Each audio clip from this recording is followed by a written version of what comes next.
Miranda Darrow here, freelance editor, talking to you today about revising your novel. You've written a manuscript.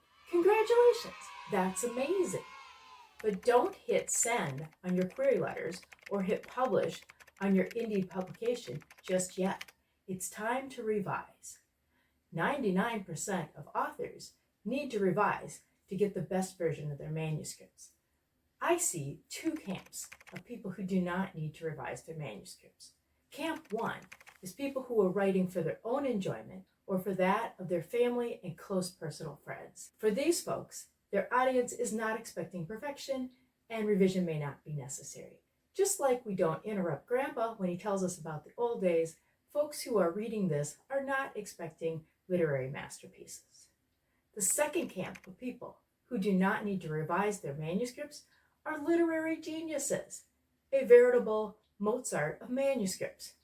I've met a lot of authors and I've never met this person, but in a multiverse, anything is possible. For the rest of the authors in the world, myself included, revisions are necessary to bring out the best version of your manuscript. But where to start?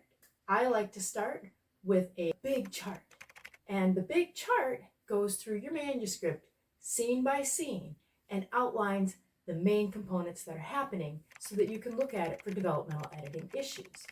I make a chart that across the top, the columns are, one column is for chapter and scene number and tracking the timeline.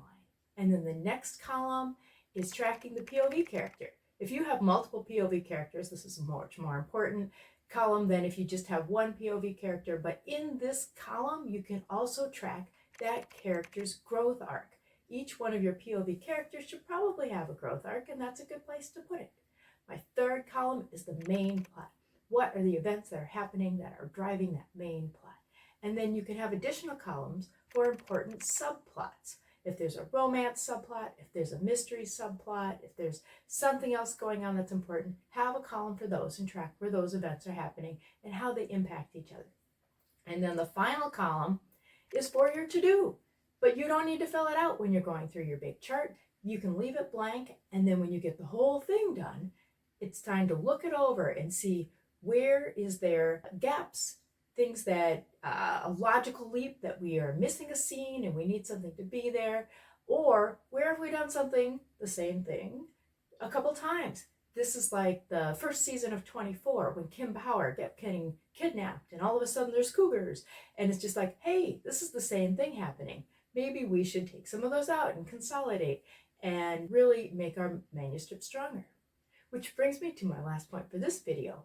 If you do go through your big chart and find a scene or a chapter, it doesn't really fit with the whole plot or it's not necessary, but you really like it, you don't need to kill your darlings. No, this is a no-kill shelter for scenes.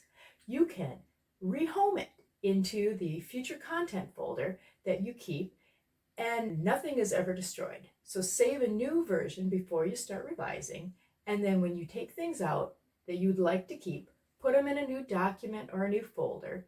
And then you can use this. You can recycle this for newsletter content, bonus material for your website. It could be the start of it could be included in a short story or side story in the same universe. Or you could change all those names and characters and have it in a completely separate new novel.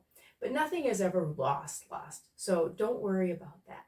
So this is some tips that I have for revising your manuscript.